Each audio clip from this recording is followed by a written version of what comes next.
irmã, a vassoura está lá. Graças e paz, meus irmãos. Eu sei que o tema é um pouco complicado, mas ele é de extrema importância a gente ter uma compreensão do que são as coisas, porque a gente vem vivendo um evangelho raso, um conhecimento muito deturpado. As pessoas acham que Pentateuco é só história, e não é. Pentateuco, ele é um livro muito complexo, ele é um livro cheio de história. Ele é uma narrativa extraordinária, profunda até. Mas ele não é só uma história. Não é que as pessoas falam assim, vamos ignorar o Velho Testamento e vamos ler só o Novo. Eu jamais vou ter uma compreensão completa e correta do Novo se eu não conhecer o Velho. Na verdade não é velho, né? É uma aliança antiga, né? A velha aliança. Mas tudo, se a gente for olhar cada história que existe no Pentateuco, aponta somente para um Salvador, que é Jesus. E ele fala justamente sobre não só a vinda, como a missão e a volta dele. Então todas as histórias do Pentateuco relatam a mesma coisa. Por exemplo, se eu quisesse pegar, eu quero falar sobre Jesus, eu posso pegar qualquer história do Pentateuco. Eu posso contar a história, fazer a narrativa do Pentateuco e aplicar Jesus. Qualquer história. Porque todas as, por exemplo, Abraão, Isaac, quem era o cordeiro? E Jesus. Quem tinha que ser morto? Não, quem era para ser morto? Isaac. Quem Deus mandou para morrer no lugar de Isaac? Jesus. Quem era para ser morto? Isaac. Nós. Na vida, desculpa, eu não coloquei. Nós temos para ser mortos por causa do pecado. E aí quem Deus mandou? Jesus. O povo do Egito estava escravizado. Deus levanta quem? Moisés. Quem é Moisés? Jesus. Representa quem? Jesus. Percebe?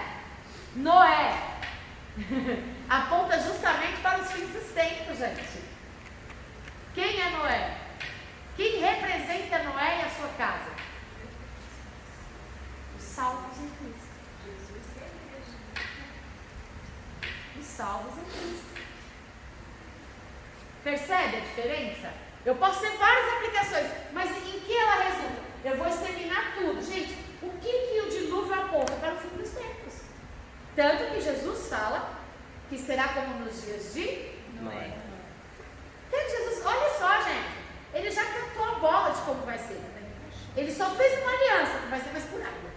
Eu acho que eu preferia água. Porque o que é o oposto de água? Fogo. Se não vai ser com água, vai ser com o quê? Seria melhor a água. Você percebe a diferença? Água é melhor, né? Eu não sei, irmão, porque eu nunca morri nem pela água. Eu não posso. Mas não deve ser fácil. Uma coisa eu sei, a Bíblia diz que todos passaram pela morte, todos, sem exceção. Os únicos que não passaram pela morte são os que forem arrebatados no arpazo, no arrebatamento, ok? As únicas pessoas que não passarão pela morte, isso é importante, somente serão aquelas que forem arrebatadas no arpazo, na bodas do cordeiro, no grande arrebatamento. Todos os demais. Morri dormindo. Não tem essa história de morrer dormindo. Eu é que não vi que você estava dormindo lá, porque eu também estava dormindo, mas tu morreu. E só quem passou pela morte é que sabe o que passou. Porque a Bíblia, ela fala sobre o vale da sombra da morte. Ela fala sobre... tem textos que falam sobre a dor da morte, que é a sensação da morte. Então não é fácil, é uma sensação que não dá para descrever, é horrível. Só que, por mais que ela seja rápida, para quem passa parece uma eternidade. E todos nós passaremos por ela. Todos nós não, né? Quem for arrebatado, não, só quem for arrebatado. Quem for papado. Quem não for, todos vão passar. Não tem essa, gente. Deus disse que todos vão passar pela morte. Não vai ter um que não vai passar. até os remanescentes, né, segundo alguns teólogos, serão os que vão ficar para enfrentar o anticristo, né? Então, Então, meu irmão, aí já é escatologia. Deixa pra gente discutir isso em escatologia. Mas o que acontece? Há uma litúrgica. é a história puta. Que nem assim, olha, os tradicionais, os mais tradicionais, isso não interfere em absolutamente nada no quesito de salvação. Mas os mais tradicionais acreditam que a igreja vai passar pela grande tribulação. Os pentecostais acreditam que a igreja não vai passar pela grande tribulação. Os que chamam hoje de igreja preta, os neopentecostais acreditam que vai passar só metade da tribulação. Isso não interfere em nada. Acontece o quê? Passar pela tribulação, não passar pela tribulação, passar pela metade da tribulação. Se você não estiver preparado, não vai subir. Passando na tribulação, não passando pela tribulação, essa questão não muda. O que acontece? Acontece o seguinte: acredita-se, eu sou muito mais tendenciosa a essa linha de pensamento, em que a igreja vai passar pela tribulação. E que é a linhagem mais tradicional, eu acredito nisso, que a igreja vai passar pela linha de tribulação. Porque eu acho que não existe. Essa geração é uma geração mais perversa que já existiu na face da história humana. Você acha que a gente vai passar? Eu acho. Eu acho que nós vamos passar pela tribulação. Eu não achava, mas já tô achando. Eu acho, porque essa geração que nós vivemos é uma das gerações mais perversas que já existiu na humanidade. E Deus é amor, mas Ele é justiça. E esta igreja é a igreja mais medíocre que já existiu em todo o contexto bíblico na história da humanidade e da igreja. Então não é justo, meu ponto de vista, com os irmãos da fé, com a igreja dos primórdios, que passaram pela tribulação, e a gente não. E a gente, menininhos mimados, não vão passar. Mas assim, a igreja, vamos dizer assim, de 10 anos para cá, a igreja 20 anos, né? Ou mais. Acredita-se que em 20 anos ela começou já a dar sinais de perder a sua força. Decadência Total. De 20 anos para cá já tem isso tudo. E chegou num ponto tão degradante que Deus agora está pegando velhos, que instruam uma nova geração. Não essa geração que pegou esses 20 anos. Essa geração que pegou 20 anos é só Jesus para transformar, está totalmente contaminada. Então Ele está pegando pessoas que pegaram o verdadeiro evangelho para formar essa nova geração que está chegando, para levantar o povo da vinda de Jesus. Entendeu? Isso é o que os estudiosos chegam a essa conclusão. Mas a gente está falando sobre a questão dos remanescentes. Então, só para concluir, eu não perdi não. Se nós vamos ficar para a tribulação, o que a Bíblia diz? Para quem Ele veio e não o aceitou? Que até hoje não aceita Jesus como Salvador. Os judeus. Judeu é o povo que Deus escolheu. Tanto que Deus escolheu para ser, que Jesus é judeu. É o povo escolhido. O povo escolhido de Deus, nós passamos a ser escolhidos por causa da graça, por causa de Cristo. Mas o povo que Deus escolheu desde a criação do mundo são judeus. E eles o rejeitaram. E aí ele falou, lembra daquela parábola? Manda um convite para os principais da cidade, para os reis, para os governadores. Alguém foi para a festa? Aí ele falou, já que vocês não querem, vai para a rua, chama os mendigos, chama todo mundo aí. Nós somos os mendigos, tá? Essa parábola se refere a nós. Nós somos os da rua, tá? Porque isso não era para nós, mas pela misericórdia nos alcançou. A graça nos alcançou. Então, a nossa chance... Nós somos também aquele cachorrinho, né? Que come da migalha. Somos. Viu? Nós somos o cachorrinho que come da migalha. Somos. Exatamente. Então, o que acontece? Jesus, Ele veio para salvar o seu povo. Ok, seu povo rejeitou. A nossa geração foi alcançada pela graça. A nossa chance é agora. Esta é a nossa chance. Ah, mas depois que o anticristo se levantar, porque vai ter o arrebatamento, certo? Jesus vem. Depois ele vem como juiz para julgar as nações, certo? Ok? Então, a nossa chance é o arrebatamento. É a graça. É a graça. Esta é a nossa chance. Se a gente perder a graça, Porque se nós perdermos esta chance, não há mais chance para nós. Porque quem são essas? Que é longe, olha, isso daí é uma linha teológica que eu sou muito tendenciosa a acreditar. Os 144 mil representam as 12 tribos de Israel. As 12 tribos de Israel representam o povo escolhido de Deus, que é o povo judeu. Não quer dizer que são 144 mil pessoas. Não necessariamente. É só uma regra, porque a Bíblia é muito simbólica, tipológica. Então ela faz menção ao Pentateuco, ela faz menção ao povo de Deus, à tribo de Deus, a Israel, para quem ele criou todas as coisas da salvação.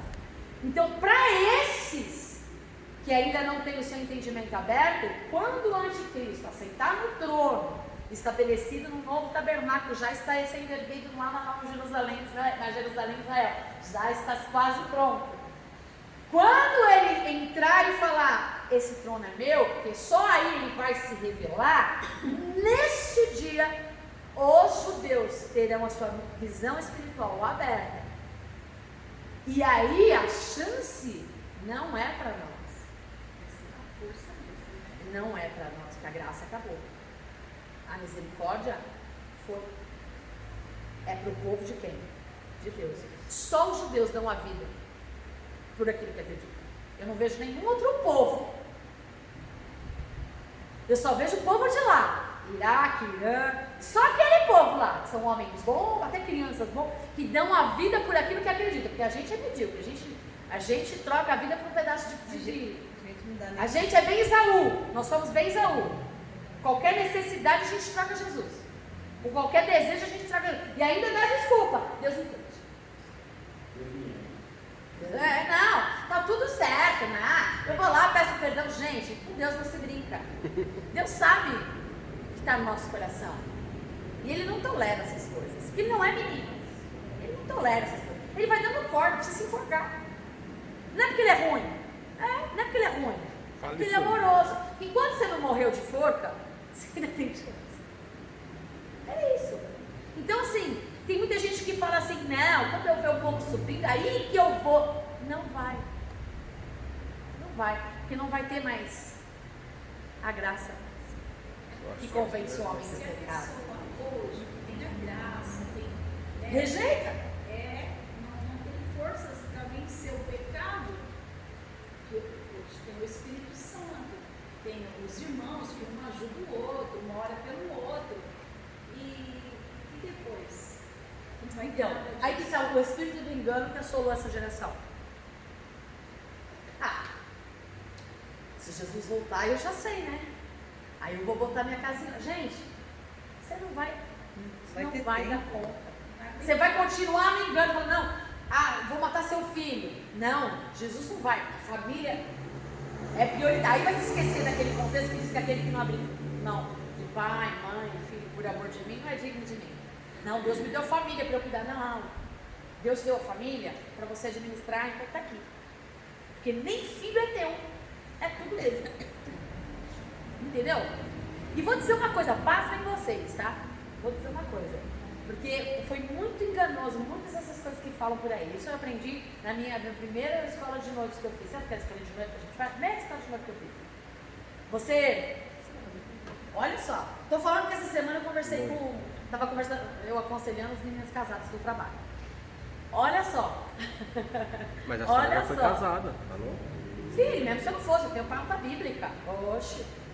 É assim. Marido casou. A Bíblia diz: o homem deixar a sua casa e unir-se a uma mulher. A partir de então eles serão um. Filho nasceu. Qual é a prioridade? O filho ou o marido? Marido. Sempre. Se eu tiver que escolher entre o marido e o filho, quem que eu tenho que escolher? Marido. Marido. Pegou biblicamente é marido. Porque a gente fala, não, mas é meu filho. Mas na realidade É dele também. É sempre marido. A mesma coisa o homem, mas é meu filho. E briga com a mulher por causa das crianças. Eu estou falando de coisas que acontecem. Não posso deixar meu filho, eu preciso proteger meu filho. Primeiro sua esposa. Da vida pelo dela. Até se tiver que se colocar contra você. Tem um exemplo, se a senhora der abertura, que eu posso falar, estava vendo esse dia estudando. Muita gente, quando nós vemos a história de Jó, né, se encaixa muito bem nisso que a pastora está falando. A gente nunca veio por esse lado. Eu estava vendo uns vídeos, estudando, eu falei, Senhor, nunca parei para pensar por esse lado.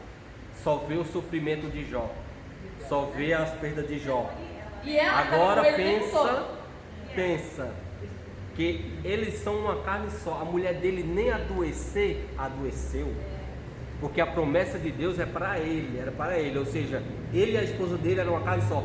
Todos os filhos, todos os bens morreram, foram tirados. A mulher não, e nem passar Deus pelo não que deu outra o homem. mulher para ele. Mesmo ela falando o que Os ela falava outros e filhos tudo foram mais. da mesma mulher. Da mesma mulher. E aí tem essa questão, irmão, nada que estava em volta substituía, nem ele, nem ela. Então, eles são uma carne só. Deus falou, não toque em Jó, ou seja, ele não podia tocar na mulher nela. também, porque é uma só. Ela é carne dele. Uma carne só. Nem adoecer, ela adoeceu, gente. Você tem ideia de como é as coisas. Tudo que teve que passar foi Jó, porque ele era o patriarca, E ele é era o essa a sacerdote. importância do sacerdócio matrimonial. Você sofre tudo. Gente, as pessoas não sabem o que é relacionamento. Não sabem. Porque o relacionamento é espiritual. É o homem, o Espírito Santo e a mulher. Se tirou o Espírito Santo, está dado ao fracasso. Já era. Porque Deus é amor. Se ele não existir, o que é o Espírito Santo? Não vai ter nada. Não vai ter compreensão, não vai ter amor, não vai ter companheirismo, vai ser um relacionamento como o mundo vive. Então, assim, essas coisas são muito importantes. Já que você citou, vamos já quebrar um paradigma. Todo mundo critica a mulher de Jó. Amaldiçoa o teu Deus e morre. A importância de conhecer as Escrituras. Literalmente no não texto foi isso que ela original, falou. não foi né? isso que ela disse. Não foi isso que ela falou. No contexto original, ela disse exatamente assim: você está sofrendo demais. Presta o seu último culto e morra. Não é amaldiçoar. Ela não mandou amaldiçoar Deus. Não foi isso que ela disse. No entanto, Deus não amaldiçoou ela, né? Claro que não, porque ela estava, ela fulminava. Amaldiçoou a Milca lá de Davi, ele Tornou ele estéril. Agora é sério, se ela tivesse falado isso, com certeza Deus teria Já ouvi tantas pregações, gente. Não. Deus teria amaldiçoado ela também. E Ela não estava entendendo nada. Ela não estava A verdade é ver o essa. sofrimento do marido. E ela não podia fazer nada. O mau cheiro, gente, a situação não era fácil. Então ela não falou maldiçoa, não foi nada dita, porque se fosse, eu teria fulminado ela. teria amaldiçoado Hã? ela. Ficou sem dinheiro, né? Ficou sem tudo, sem nada. Mas olha só, a importância, vou aproveitar dele, Amaldiçoou até Deus, que né? faz parte da aula. Olha a Dinheiro. importância da semeadura, meu irmão. Eu vou dizer uma coisa, com toda a singeleza do meu coração. O homem, ele pode não ter muita cultura, dinheiro, não pode não ter sucesso. Mas se ele tiver uma mulher sábia do lado dele, ele é próspero. Agora, o homem que tem dinheiro, estrutura, se ele pega uma mulher louca, ele perde tudo. Porque uma mulher sábia sabe dar valor ao corpo. Uma mulher sábia não faz um homem gastar dinheiro. Uma mulher sábia não ostenta as coisas. Uma mulher sábia, ela é uma boa administradora. É ela que diz, o homem não vai lá ver o que tem nos armários. É a mulher que sabe. É ela que administra a quantidade de arroz, a quantidade de feijão, a quantidade de ovo. É a mulher, não é o homem. Esse é o papel da mulher. E a mulher que ostenta, ai, sapato, shopping, laje, isso, aquilo, destrói qualquer homem, mais rico do mundo. Agora, uma mulher sábia, O homem pode não ter nada, ela faz ele ter tudo.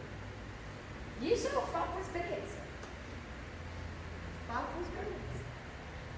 Entendeu? Então assim, a gente tem que ter muito cuidado nisso. Você falou da mulher da sementeira, que é isso que eu ia falar.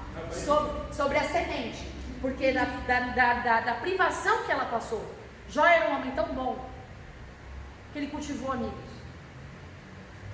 E ninguém poderia mudar a situação e a condição que ele estava vivendo. Mas fome ele nunca passou e nem a sua mulher. Porque todo mundo cuidava dele. Porque ele cuidou de todos. A importância da semeadura. A gente nunca sabe quando a gente vai precisar. Então é fazer sempre o bem. Fazer sempre o bem. Então, verdade, quando passou toda a tempestade na vida dele, as pessoas começaram, caiu do céu. Todo mundo ajudou ele. Deus usou as pessoas para levantar ele de volta. Sim. Mas quem é abençoado, minha irmã, pode não ter nada. Vai continuar sendo abençoado. Tudo que faz é abençoado. Gente, é extraordinário. Quem tem Deus tem isso. Não quer dizer que a gente não passa por situações complicadas, porque a gente passa, irmão. A gente passa.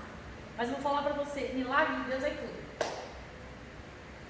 Às vezes você fala assim, Jesus, eu não vou conseguir pagar as contas do mês. E não é porque você se descontrolou. Eu, por exemplo, sou extremamente controlada nas minhas finanças. Eu não tenho marido rico, não. Né? Nunca tive. E nunca pedi nada para meu pai. Então, nunca ganhei nada. Sempre foi com muito trabalho. Então, eu vou dizer uma coisa para você. Às vezes a gente acha que não vai dar.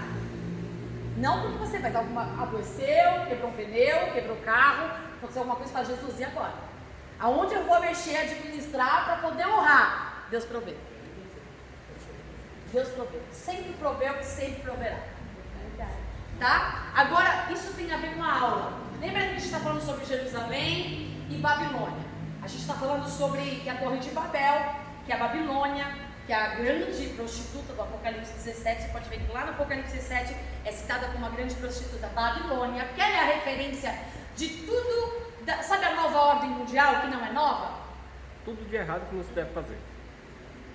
Tudo que o anticristo quer fazer, se você quiser identificar, como é que eu vou identificar a nova ordem mundial? Como é que eu vou identificar o sistema do anticristo? Já vamos esclarecer alguma coisa. É Pentateuco que eu estou falando aqui. Não estou escatologia não, estou falando de Pentateuco. 666 não é um número, mas é uma tipologia simbólica, um sistema. E que sistema que é esse? Da Babilônia. Então essa nova ordem mundial que é velha, ela aponta para um sistema de governo que a Babilônia estabeleceu desde o começo de todas as coisas. É um sistema. A diferença é que qual era o objetivo de Nimrod? Que a cidade, que a torre, que aquela cidade fechada abastecesse e acomodasse todas as outras cidades. Que ela atendesse a necessidade de todo mundo, para que todos viessem até ela. Qual é o sistema anticristo? Qual é o projeto do anticristo? Uma única moeda. O que Nimrod queria fazer? Uma única moeda. Olha o sistema anticristo, o ecumenismo. Não importa quem você disser é Deus, todo mundo vai adorar Deus no mesmo lugar. Ok? É o ecumenismo. O que Nimrod planejou? No alto da torre nós vamos construir um templo que vai alcançar e tocar a divindade. Não importa qual divindade que você acredita. Todos os povos podem vir e adorar no mesmo lugar. Sistema. Um lugar unificado para abastecer todas as nações. Nimrod. Qual é o sistema da ordem mundial? Uma organização com uma única moeda, com um único governo, com uma única liderança que abasteça e governe todas as nações. O que tem de novo? É o nome. Nova ordem. Nova época. O anticristo já prepara o ambiente desde a Babilônia. judeus cristãos que não estão fazendo nada. Mas aqui. Eu sei que a Bíblia tem que se cumprir. Eu sei. Mas precisava a gente facilitar tanto a vida deles assim? Eu já posso falar o fato da gente não se conformar. Mas a gente não só se conforma como a gente ajuda. Olha só. Por que Jesus veio exatamente naquele período após Roma, quando Alexandre o Grande morre, o Império Romano assume toda a liderança, todo o Império, ele era grego, e assume todo o Império, e ele começa a construir rodovias para fazer ligações entre as cidades. Como é que Jesus faria a sua missão se não tivesse estradas que ele pudesse andar? Então tudo aquilo foi uma preparação para que Jesus exercesse a sua missão. Internet. Olha, as rodovias de hoje, né? Internet. Por que Deus está permitindo que a internet tenha a influência ou alcance que ela tem hoje? Porque Ele disse uma coisa, que Ele não voltaria enquanto todos não fossem alcançados pela palavra. Você ainda acredita que exista algum lugar que o nome de Cristo não tenha chegado? Porque se não chegou, está pertinho para chegar. Porém, Porque a internet está chegando em todos os lugares já, né? Porque isso é um projeto do anticristo. Mas Deus usa as coisas loucas até para cumprir o seu propósito. Essa nova internet aí, é 5G, né? 5G era para isso, né? Para chegar mesmo. Mas a 5G foi criada para isso. Isso vai vir outras. Vai vir mais coisas por aí. E a Alexa. Eu achei extraordinário, a gente até na reunião de diretoria a gente conversou, que eu achei o máximo. Lembra do pastor Ney, que eu sugeri? Ele foi extraordinário. Ele e a esposa, no final do ano, ele não poderia, a igreja é enorme, né? Ele não conseguiria visitar todas as pessoas da igreja. Então, o que ele fez? uma live. Hã? Uma live? Não. Um holograma dele e da Andréia. Cara, eu achei aquilo o máximo. Quando eu fui ver o preço, eu falei, não, para nossa igreja não dá. Mas eu achei o máximo aquilo. Porque eu recebi o holograma deles. Eu achei o máximo. Falei, meu, a gente não consegue estar na casa de todo mundo, a gente já pensou? Para cada família a gente faz um holograma e manda uma mensagem. Olha que da hora, mano. Ah, olha. Eu acho extraordinário. Eu acho horrível. Eu acho da hora. É uma maneira de eu estar no lugar sem estar. Já quer ser onipresente. Olha lá. Ah, que onipresente. Está em todos os lugares, sem estar. Oh, meu Deus, é gravação. Holograma é uma mensagem gravada. Né? Já quer assumir a função de Deus, né? Aí tem uma grande diferença, é muito grande a diferença de Esse povo antigo, né? Depois eu me levo fama. Eu achei muito legal, moderno. Gente, mas ao mesmo Se a tempo, tecnologia chegasse ao limite. mas ao mesmo tempo que isso é bom, e está cegando o povo, já percebeu? Ó, nunca existiu tanto, estatisticamente no mundo, uma geração tão depressiva. Uma geração sem amigos, uma geração que não sabe o que é sentar à mesa. Mas por quê? Por causa da internet. Mas eu estou dizendo. Exatamente o que eu estou dizendo. A internet tem seu lado Que bom? você vai abraçar um holograma? Ai, pastor, que é isso? Aí ela já levou para outro lado, né? O pastor Mistura as foi coisas. Na Alemanha, O multiverso, o mundo do multiverso. Gente, o pastor, o louvor, tudo, viu, gente? olha só, como funciona a igreja no multiverso? Hoje em dia, já tem, tá? No começo, o que foi? Os membros seriam avatares e os pastores estariam. Hoje é o contrário. Hoje os líderes são os avatares, os músicos, os pastores. E o povo, com o avatar também, prestam culto. Como é que o sistema de liderança faz um bom culto e agrega tanta gente? O que a internet... Gente, ó, é sério. Você fala qualquer coisa, qualquer pesquisa no celular, o que aparece para você toda vez que você entra no celular? Você não precisa nem falar no celular, ele pode estar lá calado, fechado. Se Você você fez falar. uma pesquisa, você fez qualquer coisa, aparece um monte de coisa que você nunca perguntou, você nem pediu, não é? Como é que você acha que esses pastores, esses ministros fazem? É tudo internet, tudo ligado. Essa câmera frontal que a gente chama de selfie é justamente para nos Espionar. para saber o que a gente quer da gente. Foi para isso que isso foi criado. Não foi para outra coisa. Ele vou mais para trás. Não, gente, a gente está falando aqui nada que ninguém não saiba. Isso aqui não é teoria da conspiração. Nada disso. Tudo isso está na Bíblia. A gente só está falando de coisas que estão acontecendo. O que essa igreja multiverso está fazendo? Eles estão vendo a necessidade da igreja e estão ministrando aquilo que aquilo que as pessoas precisam e querem ouvir. Babilônia foi criada para atender necessidades. O governo do anticristo, ele é criado para atender o quê? Necessidades. Se eu olho para a igreja como um hospital, entendam o que eu estou falando. A igreja há poder de cura, Deus manifesta a cura, as pessoas são curadas emocionalmente, fisicamente, são, mas a igreja não é hospital. A igreja não existe para atender necessidades. E é essa mentalidade dessa geração que precisa mudar. Porque essa geração de 20 anos para cá tem voltado o quê? Vamos criar uma igreja. Primeiro igreja que se cria, igreja nasce. Que atenda à necessidade. Para começar, atender a necessidade dos líderes, que não sabem se sujeitar a outros líderes ou que não concordam com outros líderes e causam divisões em sua maioria. Existem situações que o próprio Deus cria. Por quê? Porque, por exemplo, para atender o povo aqui da Mazei, não pode ser o mesmo povo que atende o João Marcos. Um exemplo. Por quê? Porque a mentalidade, a cultura, o ambiente, as pessoas que estão lá no João Mar, um exemplo, tá? Estou dando só exemplo. É diferente do povo do Tucuruvi, do povo da Zona Oeste. Não só culturalmente, como também distância.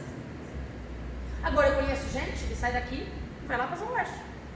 Por quê? Porque se sente mais. Então são perfis. Deus não dá pastores. Deus não dá povo para pastores. Deus dá pastores para o povo. Entende? Existem várias igrejas que são divisões. Nasceram de rebeldia, nasceram de divisões, nasceram de discórdias, nasceram de arrogância, nasceram de gente despreparada que se auto-intitula, que se auto-unge. Infelizmente. Líderes despreparados que geram pessoas despreparadas. Mas outras não, igrejas nasceram para um propósito. Qual o propósito? Atender a necessidade? Não. Olha a diferença de Jerusalém. A Jerusalém que nós lemos em Apocalipse, ela tem uma árvore que dá o seu fruto. E o seu fruto emana todo mês, não é isso? E o que ela diz lá? Alguém acha rapidinho que diz para mim lá em Apocalipse sobre a Jerusalém que Jesus fala lá em Apocalipse 21. Que a cura está aonde? Nesta cidade. A cura está nessa cidade. O alimento está onde? Está nessa cidade. Então não é que a gente está aqui para atender a necessidade das pessoas, mas o que as pessoas precisam, elas têm que encontrar aqui. Percebe a diferença? Eu não estou aqui para atender aquilo que você quer, aquilo que você deseja, aquilo que você almeja. Não, mas tudo que você precisa, aqui tem que ter. Percebe a diferença, não? O que você deseja? Eu quero vou dar um exemplo. Quero um carro. Não, mas o que você precisa e Deus conhece é de uma transformação na sua mente. Aí eu quero a cura do meu físico. Mas Deus já viu o seu futuro, viu que se Ele te curar, você esquece dele. Então Ele vai te manter. Mas vai curar a sua alma. Estou dando exemplos. Então, neste ambiente onde os salvos se reúnem, tem que ser um ambiente de cura. Tem que ser um ambiente de alimento. Tem que ser um ambiente de sustentação. Mas não está aqui como Babilônia, para atender a necessidade dos povos. Você vai entrar aqui e você não vai ter seu ego massageado. Você vai ter seu caráter confrontado. Percebe a diferença? E o que essa geração vem fazendo? Não, olha só. Babilônia procura buscar, olha sempre para resultados. Sempre. Então tudo que eu fizer tem que dar resultado. Se não dá resultado, o que eu faço? Eu mudo de estratégia. Ou desisto. Mas como Babilônia é um povo de gente arrogante não desiste. Gente arrogante dá desculpa. Faz de um jeito e fala, não, isso não deu certo, vamos mudar essa estratégia, vamos fazer diferente. Como se Deus fosse menino. Quem deu a estratégia? Então não foi Deus. Se Deus deu a estratégia, Ele honra a estratégia. Mas aí está a diferença entre resultado e plantio. Aí está a diferença entre celeiro e sementeiro. Deus nunca disse que aumentaria o seu celeiro, mas Ele disse que aumentaria o seu sementeiro.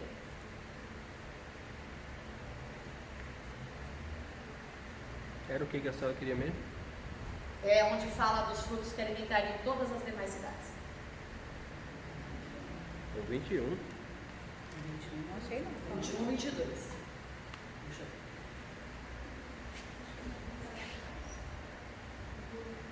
Abre para mim alguém, enquanto eu acho. 2 Coríntios 9, 10. No meio da sua praça, Isso. É isso no mesmo. meio da sua praça, e de uma e da outra banda do rio estava a árvore da vida que produz 12 frutos, dando o seu fruto de mês em mês, e as folhas da árvore são para a saúde das nações. E ali nunca mais haverá maldição contra alguém. E nela estará o trono de Deus e do Cordeiro, e os seus servos o servirão. E verão o seu rosto, e na sua testa estará o seu nome. E ali não haverá mais noite, e não necessitarão de lâmpada, nem de luz do sol. Tá bom, porque Jesus é a sua luz. Ok, está falando da Nova Jerusalém? Está falando da Nova Jerusalém. Mas qual é o projeto de Deus? Trazer o reino dele hoje, não é só no futuro. Então, se aqui é um ambiente de Deus, onde está estabelecido o trono de Deus, se essa é a casa de Deus, o trono de Deus, o que tem que ter aqui? Comida. Comida. Fruto que dá seu fruto de mês em mês, que tem que alimentar o povo. Então eu não estou aqui para atender a necessidade, eu estou aqui para alimentar o povo. Alimentar com o pão da vida, não com o pão. Não porque eles querem.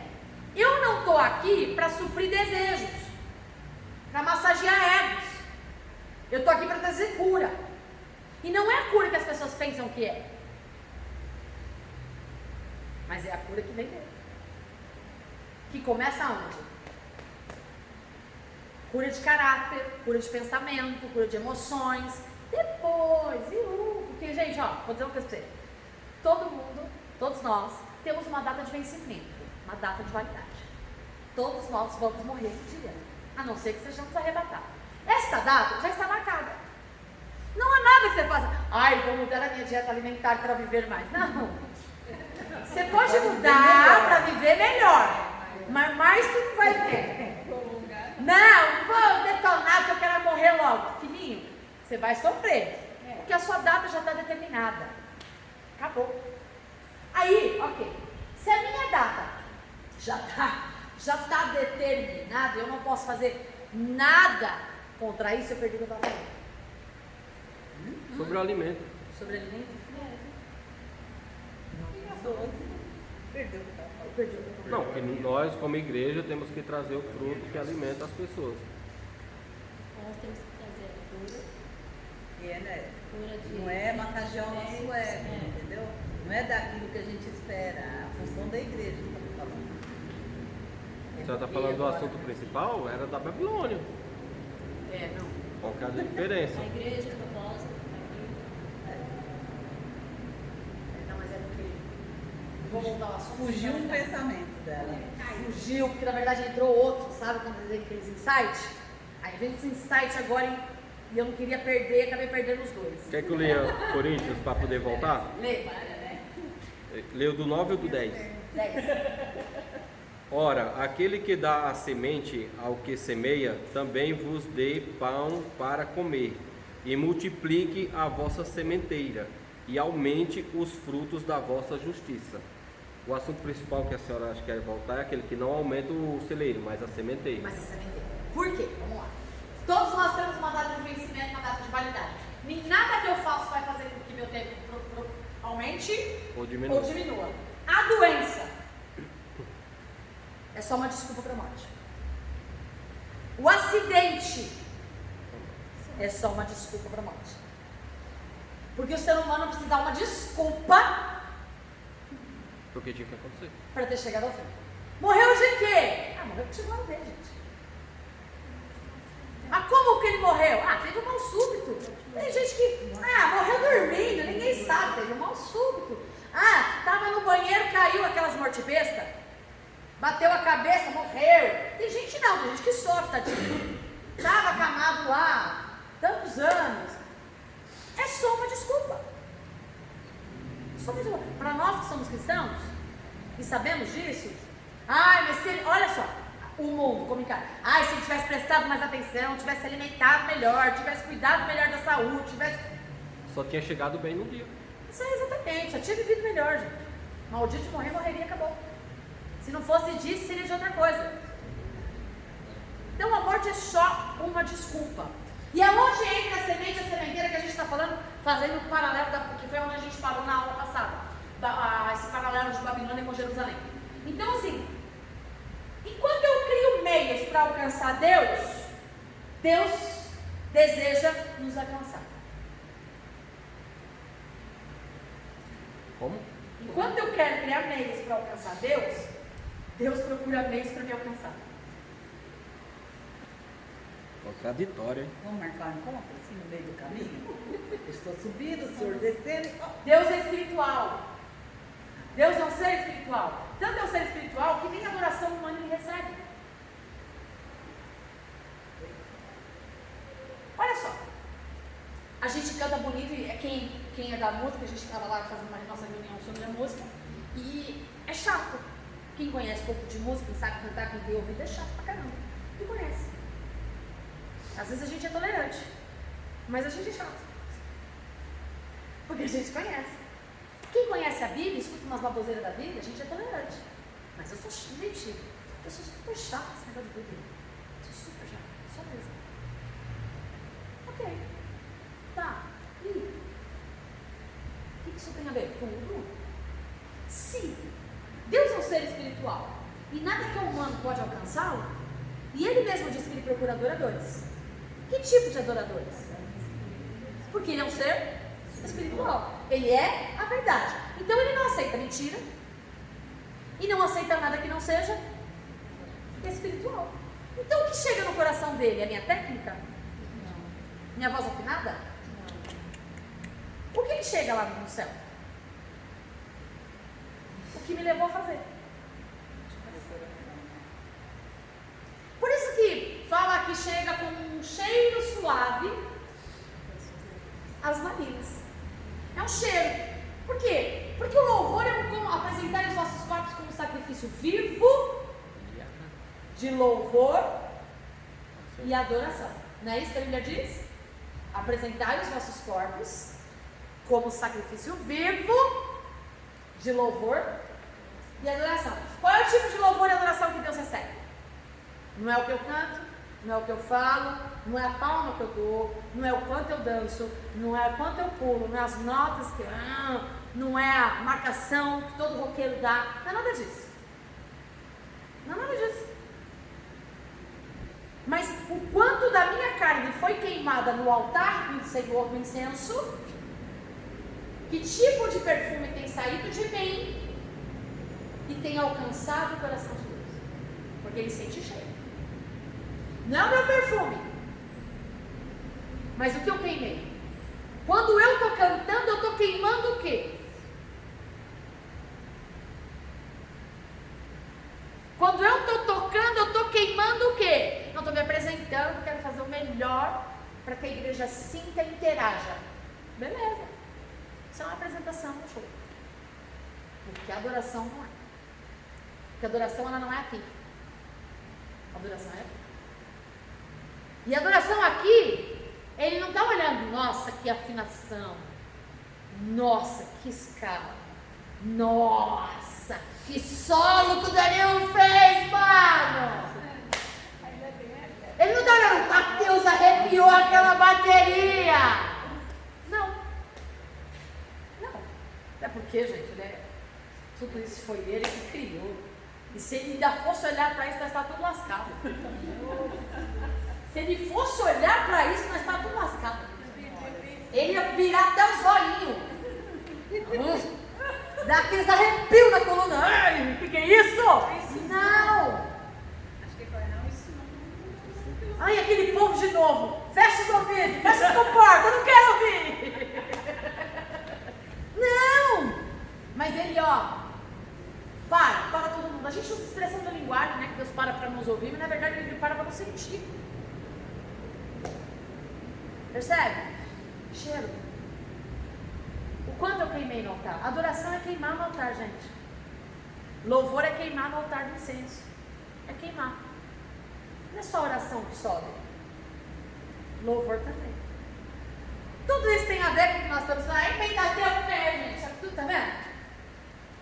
Tudo isso a gente está aprendendo com o quê? Pentateuco, Babilônia. Olha só. Enquanto Babilônia quer atender necessidades, em Jerusalém você encontra tudo o que você precisa. Enquanto Babilônia quer oferecer medicação, Jerusalém oferece saúde. Por quê? Enquanto Babilônia tem comércio, lembra que Jesus chegou chutando a barraca lá, chutando o Gagnaide lá? Jesus odeia o comércio. Odeia. Se tem uma coisa que Deus odeia. Aliás, Provérbios diz que 6 coisas o Senhor aborrece o Senhor e a 7ª ele abomina. E uma dessas coisas que ele aborrece e abomina, no comércio acontece demais. Você sabe o que é? Provérbios 6, 16. Acho que é 6, 16. Pesado, né? Isso é terrível. Por que o comércio foi gerado? Enquanto vocês abrem aí Provérbios, eu acho que é Provérbios 6, 16, se eu não me engano. Abre aí. Ou então você procura no Google. As coisas que aborrecem e a 7ª abomina. As 6 coisas que aborrecem a Deus e aqui a 7ª que ele abomina. Quando vocês abrem, eu vou contar o contexto para vocês entenderem. A regra da Pessah que começou no quinta-feira. 6 coisas aborrecem ao Senhor e a 7ª ele abomina. Você quer saber a festa? Não, eu sei qual é, quero ver. Não, mas tem. Você achou? Não. A 7ª, aquele que causa dissensão entre os irmãos. Eu sei. Se tem uma coisa que causa dissensão, lembra que o povo ficou horrorizado com a vaquinha? Então, mas aí. Vaquinha rendeu. Se tem uma coisa que causa discórdia entre irmãos, Não estava na vaquinha. você não estava na vaquinha? Não. É dinheiro. É a vaquinha. Se tem uma coisa que causa discórdia entre irmãos, não é só dinheiro, é comércio. Negociação. Você perde o amigo, perde o irmão, Perde o membro, perde tudo. É verdade. Você perde tudo. E se tem uma coisa. Meu, é incrível. destrói uma família. Destrói uma Agora é uma família. igreja. Destrói uma Destrói uma família. igreja. Igreja, então. Às vezes você quer ajudar o irmão. Eu já aprendi. Dá. Né, Thiago? Dá. Dá, porque você vai cobrar aquilo que é teu de direito. Você não deu, você fez um negócio. Digamos que você faz um negócio pro irmão. Esquece, mano. Você perde o membro, perde o amigo, você perde tudo. Você não presta. Hã? Não, e ainda sai falando que você não presta. Você fez tudo. Eu não vou falar. Melhor não. Deixa pra lá. Já foi, gente. Estou falando de tudo de coisas, irmãos, que eu já vivi. De coisas que eu já vivi. Vamos lá.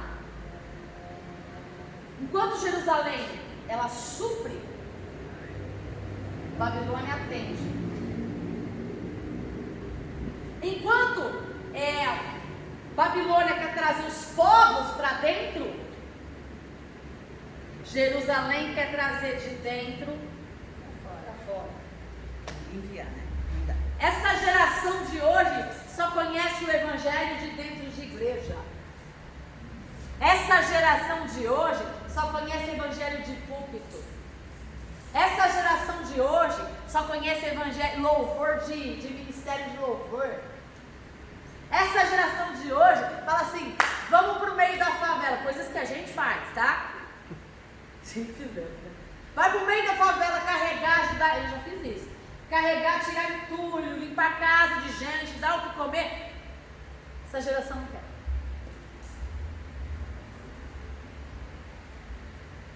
Vai pro hospital, passar a noite com os irmãos, vai ajudar os irmãos, vai orar pelos irmãos. Essa é a geração? Você pode ver. Ninguém gosta de ministério da porta. Primeiro que não existe ministério da porta, gente. Vamos falar dessa palhaçada. Isso é só uma linguagem de expressão. Não existe ministério da porta. Existe um ministério chamado consolidação. Quem faz a consolidação? Quem fica na porta. Quem fica na porta. Qual que é o ministério mais importante da igreja?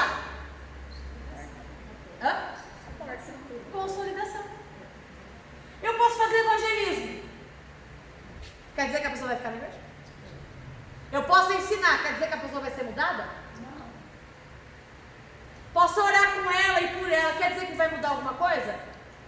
Mas a consolidação dela na fé vai mudar a vida dela. Então, qual a importância de estar na porta para receber as pessoas? Qual a importância? Gente, dois ministérios que é tão desprezado, mas ninguém quer. Que ministério pessoal? Eu quero ser pastor. Ah, não sabe o que é ser pastor.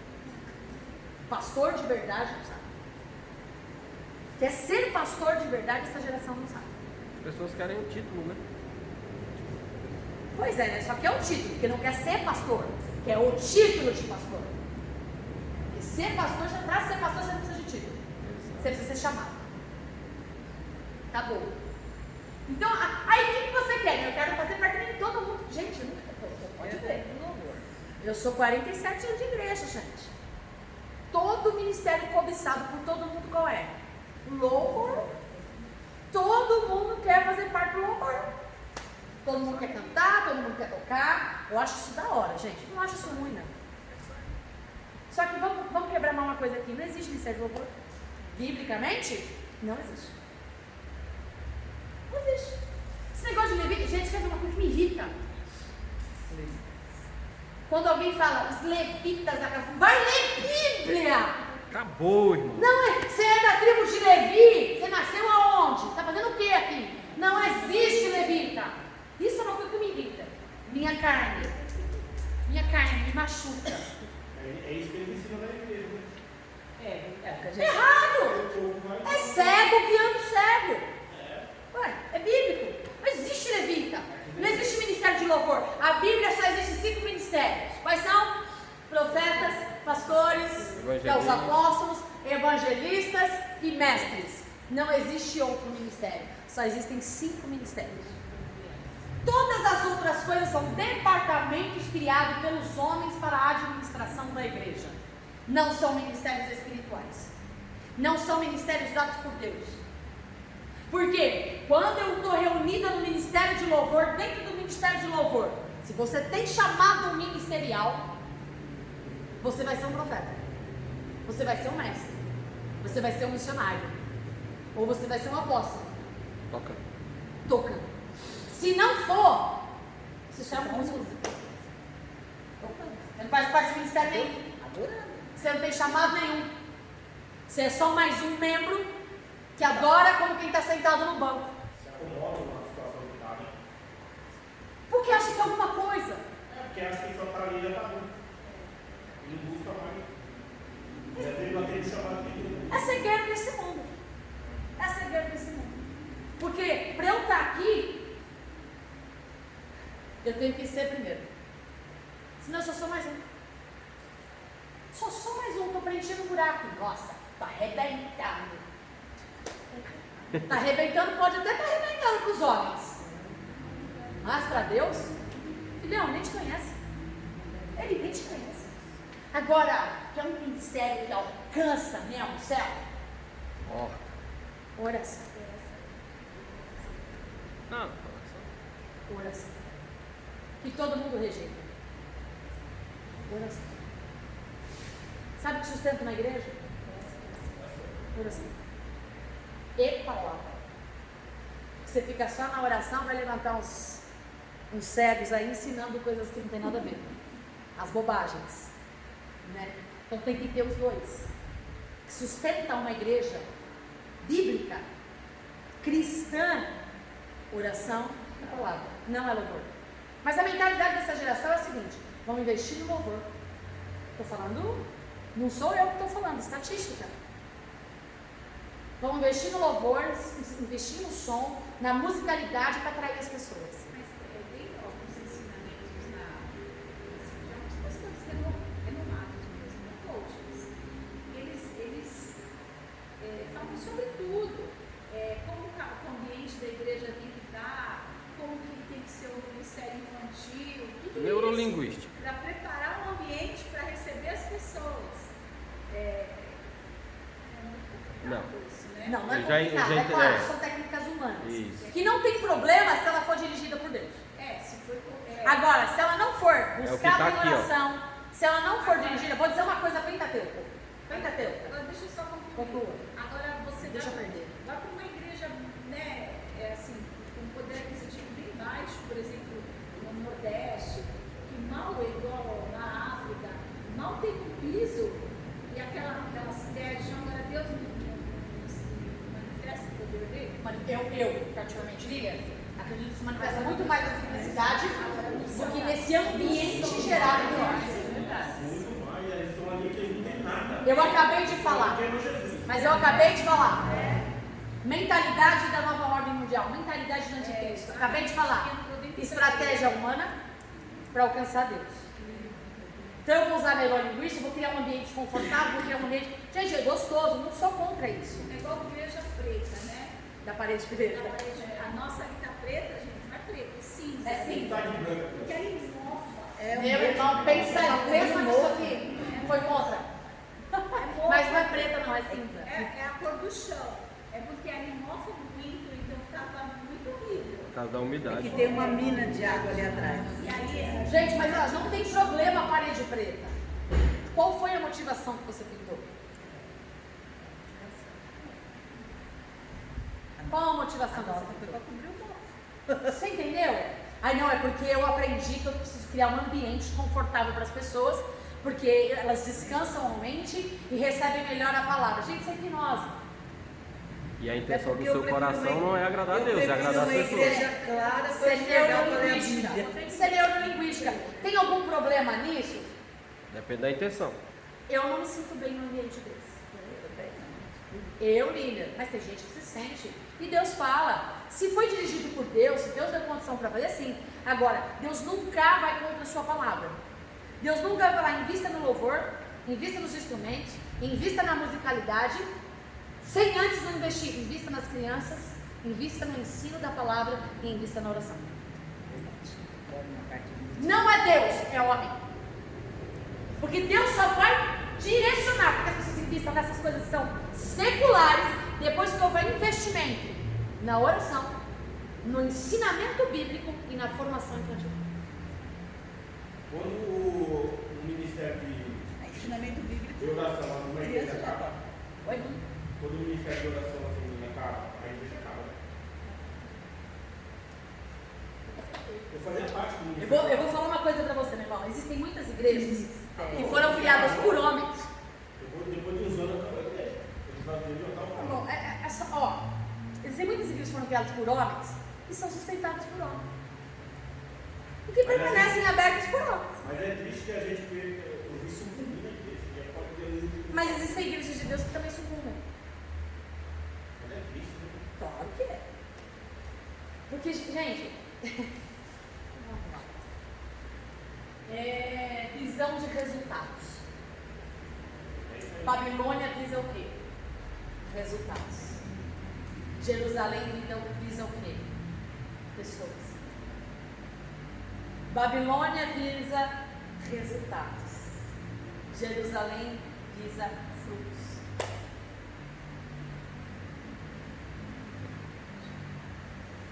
Se eu estou preocupada, vou falar.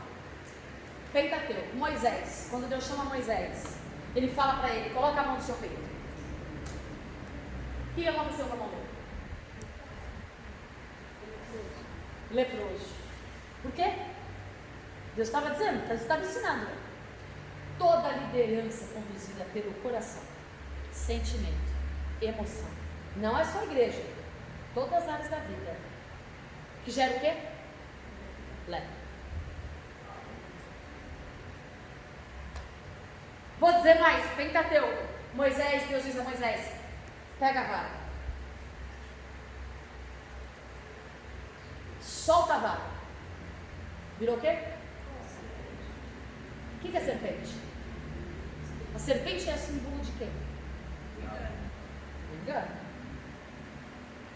Deus entregou autoridade na sua mão. A liderança da sua vida, do seu tempo, do seu ministério, das suas coisas. Solta ela. Lidere com mão frouxa. Lidere com passividade. Lidere para guardar corações. O que você está gerando? Enganos. Vou te trair. Pessoas presas ao engano. Pentateuco, estamos falando. Pentateuco. Vocês percebem? Por isso que ele diz que o culto não é emocional. Razão e entendimento. Eu não posso liderar baseado na minha amizade com você, no meu sentimento por você. Se eu tiver que corrigir você, eu vou corrigir você amando. Se eu tiver que ser duro com você, eu já sou mesmo de natureza. Eu vou ser duro com você amando, porque eu quero também. O dia que eu não me importar, eu brilho, personalidade minha. O dia que eu não falar mais nada, esquece, meu irmão, eu já abri mão de você. É igual Deus. Igualzinho Deus me ensinou, né? Mas é verdade. Eu tenho muita facilidade, essa é a minha personalidade. E não pense que Deus muda a personalidade, não. Caraca. Deus chama pessoas porque foi Ele que nos deu personalidades. Ele muda caráter. Personalidade Ele nos chama baseada na personalidade que nós temos, para um propósito. Eu nasci para um propósito. Então, para esse propósito ser atingido, Ele colocou em mim a personalidade que Ele queria. É claro que a gente exagera às vezes, exagera, com a influência do mundo. Mas aí é onde entra a temperança, domínio próprio. Ainda o fruto do Espírito Santo que vai colocando equilíbrio na nossa personalidade. Entendeu? O que acontece? Eu, Lívia, personalidade. Eu tenho uma facilidade enorme. Enorme. Abre mão. Pra mim. Eu demoro. Ele é minha melhor amiga. Dá um exemplo, tá? Você pisou na bola comigo uma vez. 2, 3, 4, 5. Não sei quantas vezes eu vou brincar. Não estou falando disso. Eu não estou falando disso. Vou dar um exemplo. Vou dar um exemplo real. São coisas que eu vivi. Uma vez eu viajei com algumas pessoas. E cara, eu estava tão feliz, cara. Todo mundo, as pessoas que eu amava, todo mundo sentado na mesa reunida. E a pessoa que eu tinha uma profunda admiração. Do nada. Ela não ouviu a minha conversa com a pessoa que estava do meu lado. Do nada, ela se levantou contra mim, se meteu numa coisa, ela me humilhou no meio de todo mundo, de uma forma que me feriu profundamente. Profundamente. Minha vontade ante Deus, naquela hora, quem me conhece sabe, era sair daquele lugar, cara, virar e nunca mais olhar para trás. Só que eu não sou explosiva, eu não sou colérica, sanguíneo, eu sou colérica, eu não sou sanguíneo. Porque o sanguíneo faz o quê? Naturalmente, um sanguíneo, na hora que a pessoa se exaltou, arrogância e começou a tudo, na hora o que o sanguíneo faria? Você pensa que você é quem? Na hora. Eu não sou sanguíneo, eu sou colérica. Pior, pra mim, aquilo caiu como um veneno dentro do meu coração. Acabou meu feriado, acabou minha viagem, acabou tudo pra mim. Ali acabou. Mas eu pensei, tem gente comigo, eu assumi um compromisso, eu vou ter que engolir isso. Você não tem noção do que foi ruminar aquele veneno durante aqueles dias. Teria sido melhor para minha alma se eu tivesse pego meu carro e vindo embora. Mas só o fato de eu ter ficado, que eu tinha assumido o compromisso, acabou com tudo. Aquilo magoou muito mesmo. Mas eu fiquei. Aquilo me causou. Sabe quando não é gangrena que fala, vai necrosando o coração? Foi necrosando o meu coração de um jeito que, se fossem outras épocas, as pessoas para mim falam assim: acabou, não significa mais nada. Isso foi me corroendo durante anos. E aí, cada atitude que aquela pessoa tomava ou fazia, sabe aquele coração que já estava necrosado? Ficava um pouquinho mais necrosado. Por quê? Porque são coisas que não foram tratadas. Personalidades. O que o diabo fez? Diabo puro.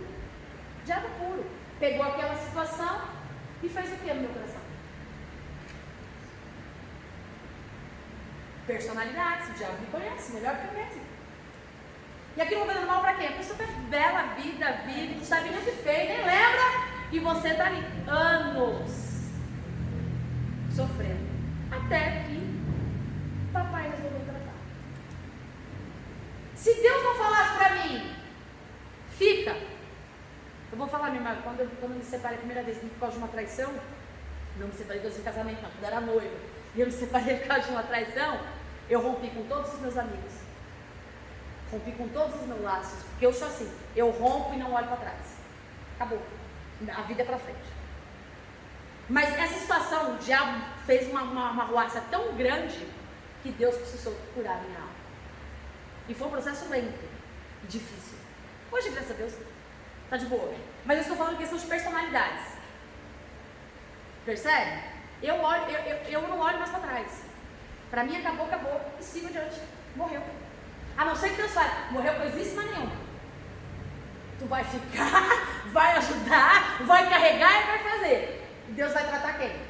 A pessoa nem sabe o que fez com você. Quem é que Deus está querendo tratar? É o outro ou é você? Porque a cura não é para o outro, a cura é para você. Percebe as coisas como são diferentes? Então, enquanto Babilônia gera para atender necessidades, Jerusalém gera o quê? Saúde. Por que eu estou falando dessa questão de tudo que é humano vai afrontar exatamente o propósito de Deus? Porque todas as vezes que a gente tenta alguma estratégia humana, a primeira coisa que a gente vai achar quando a gente atinge o resultado que a gente espera, o que a gente vai dizer? Vamos ser sinceros. Eu sou bom no que eu faço. Não, uma pessoa humilde de coração vai dizer o quê? Aquela estratégia. Aí você vai ouvir na internet, um vai dizer para o outro e vai falar assim: mano, um vai dizer pro outro, faz isso na sua igreja que vai dar certo. Aí os coitadinhos sem direção de Deus, não, lá deu certo, vou fazer aqui também. Está reproduzindo, né? Eu estava até conversando com o irmão Eduardo, a gente está no dia de futebol, os meninos, assim, você olha no YouTube, são tantas propagandas, faça essa oração, esse tipo de oração vai dar certo. São tantas diversidades, Passos, estratégias, né? O conteúdo, se você parar para ouvir, é bom. O raiz é que é esquisito. Aí, se você for, aí são tudo pensamentos humanos, claro que funcionou com a pessoa, claro, funcionou, porque Deus estava no negócio, só que isso então, isso vai servir para mim, nem para lá. Nem todo mundo andou sobre as águas, a ordem era só para você. Exatamente, a ordem só foi para Isso porque ele ousou. Isso porque ele ousou. Mas se os outros tivessem tentado, Não, e eu já vou mais claramente. Se fosse para você usar a mesma estratégia que o outro, por que você não está lá ajudando o outro a executar essa estratégia? Né? Então pega a igreja do outro e traz a igreja do outro para cá. Para que você quer fazer uma igreja? Ou assim uma igreja? Então vamos lá, partindo desse princípio, Deus ele não prometeu, vamos abrir em 2 Coríntios, que eu tenho 10 minutos só. 2 Coríntios 9, 10. Da sementeira? Sementeira. Mas já leu. Eu já leu. Lê de novo, meu irmão. Meu Deus, deixa eu pegar aqui do... Eu fechei já. Aqui, ó. Lê do 9 ao 11, que é o... Só o 9 e 10. Conforme está escrito, espalhou, deu aos pobres, a sua justiça permanece para sempre.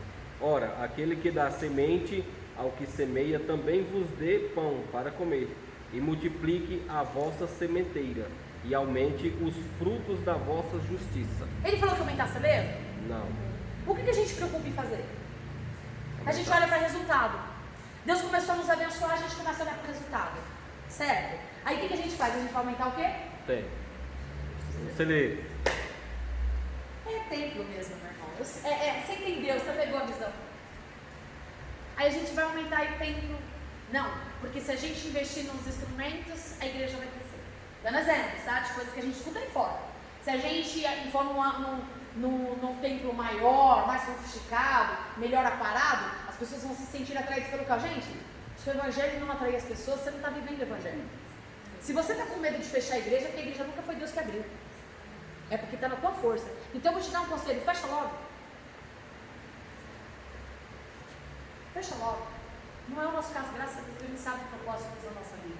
Porque nós não estamos preocupados com resultados. Eu não estou. Aí você fala assim, mas as cadeiras que às vezes estão vazias, tem anjo nenhum aqui não. Está guardada para anjo nenhum também não. Não é nada disso. Tem anjo, mas ele está de pé. Fica aí. Não tem nada a ver Vai com lugar isso pros não. Né? Porque às vezes no culto de quarta-feira, as pessoas dificilmente vêm para a igreja cansadas. Aí o outro olha, nossa, mas o que acontece, né? Tem tudo, uma boa palavra, uma boa não sei o quê. Sabe o que falta? De gente que saiba semear a semente.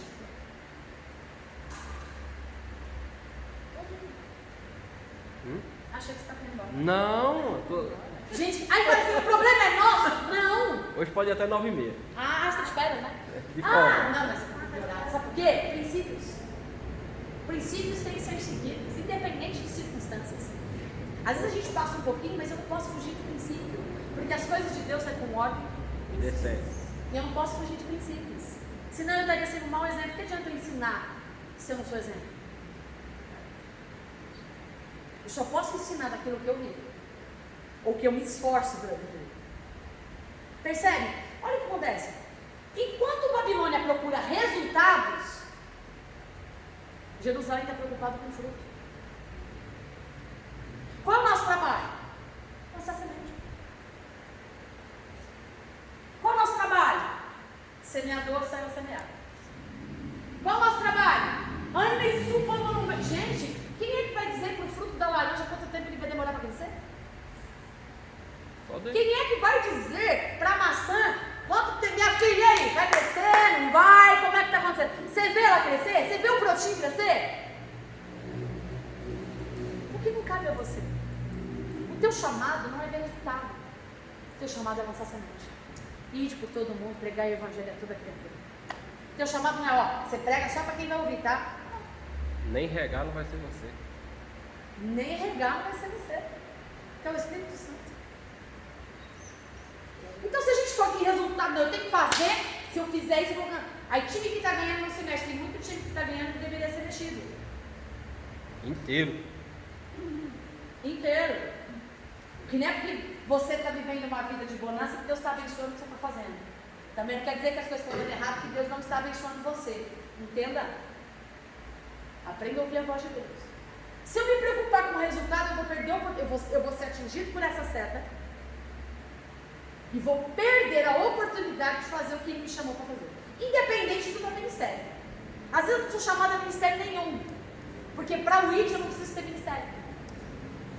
Para o ID eu só preciso ter coração disposto.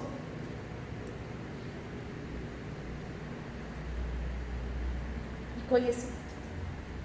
Só isso. Para cumprir o ID eu só preciso de um coração disposto e conhecimento. Não é nada. Vai na tua força. Vai no poder de Deus. O que Deus nos chamou para fazer? ID. E o que é ID? Palavra. Semente. O que Deus falou aí, porque eu quero que você leia de novo. Deus não falou que era para aumentar a celeira. Nem mandou você fechar a Bíblia. Eu tô teimoso hoje. Mas ele garantiu uma coisa para você. Olha o que Deus garante. A gente usa isso só para financeiro, né? Porque não entende o âmbito espiritual disso, gente. Ora, aquele que dá a semente ao que semeia, também vos dê pão para comer. Ponto. Quem que dá a semente? Deus. Se semente é a palavra, Também ele que te dá a palavra para semear, ele também te dá o alimento para você se sustentar. E a gente usa isso só para finanças. Então, como a gente é muito materialista, né, amigo? A gente precisa ser mais espiritual. Vai. Também vos deu pão para comer. E multiplique a vossa sementeira. Ponto. Ele vai multiplicar o seu tempo. Ele vai multiplicar o resultado? O que ele vai multiplicar? Sementeira. Para que você gere fruto. Para multiplicar o seu conhecimento. O fruto, gente, tem que gerar fruto. O resultado que você tem que pensar, a igreja está cheia. Não é isso não. Mas isso é resultado. Mas eu não olho para resultado. Eu tenho que preocupar. Você está sendo alcançado, Liana? A semente está entrando no teu coração? E essa semente que está entrando no teu coração está crescendo em você? E essa semente que está crescendo no teu coração está dando fruto? Está criando outras sementes, que está brotando outras fontes de frutos por aí? É essa a minha preocupação. A minha preocupação é que eu semeie em você a palavra de Deus e que essa palavra de Deus em você seja vida, a ponto de que outros tenham vida através de você. É óbvio, se der fruto aqui, eu estou dando glória. Mas o propósito é o quê? Reino. Enquanto eu me preocupo com o resultado, eu perco a oportunidade de semear. Eu não tenho que me preocupar com o resultado. Quem dá o resultado? Pode terminar de ler. E aumente os frutos da vossa justiça. E aumente os... Frutos. Aí o que a gente faz? A gente pega o fruto e coloca no celeiro. A gente pega os frutos, em vez de pegar os frutos, pegar a semente, plantar, O que é sementeira? a gente coloca... Diz você pra mim. Olha no Google. Eu tô olhando. O que está dizendo aí? É a terra. E aí? Para aumentar A o terra. espaço para você jogar semente, né? Mas o espaço é do celeiro? Não. Pegou a visão? Viveiro de plantas, canteiro. O fruto, gente, o fruto só cresce aonde? Você vai colocar no cimento? Você vai colocar na prateleira? E as pessoas estão preocupadas com o quê? Com cadeira, com púlpito, com microfone, com isso, com aquilo. Gente, tudo isso é válido, mas isso não é primordial. Tudo isso é importante, mas não é principal. Não é um púlpito bonito, um som bonito, uma palavra bonita aqui que vai fazer com que dê fruto. Seara é grande. Porque aqui é o pão para você. Para que você, ovelha, gera. Ovelha. Meu papel como pastor qual é? Apacentar você, cuidar você, ensinar você, tratar de você, para que você produza o quê?